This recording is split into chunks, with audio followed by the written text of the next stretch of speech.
ഇന്ന് പരിപ്പ് താളിച്ചതാണ് തയ്യാറാക്കുന്നത്.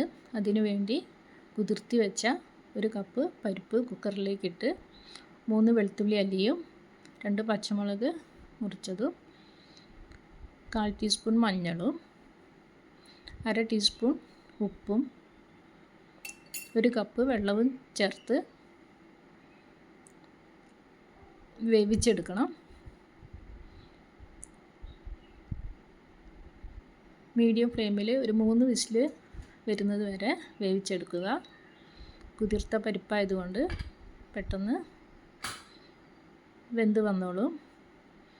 ഒരു തക്കാളി കൂടി ചേർക്കേണ്ടതായിരുന്നു, മറന്നുപോയി. ഇടയ്ക്ക് കുക്കർ തുറന്ന് ഒരു മീഡിയം സൈസ് തക്കാളി അരിഞ്ഞതും ചേർത്ത് പരിപ്പ് വേവിച്ചെടുക്കുന്നു.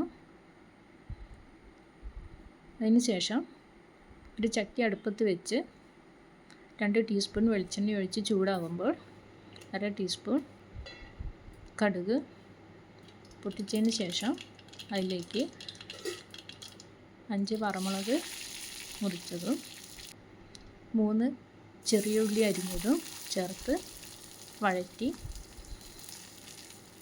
ഒന്ന് വഴന്ന് വരുമ്പോൾ അതിലേക്ക് വൃത്തിയാക്കി വെച്ചിരിക്കുന്ന മുരിങ്ങയില കൂടി ചേർത്ത് ഇളക്കുന്നു. മുരിങ്ങയില ഒന്ന് വാടി വരണം.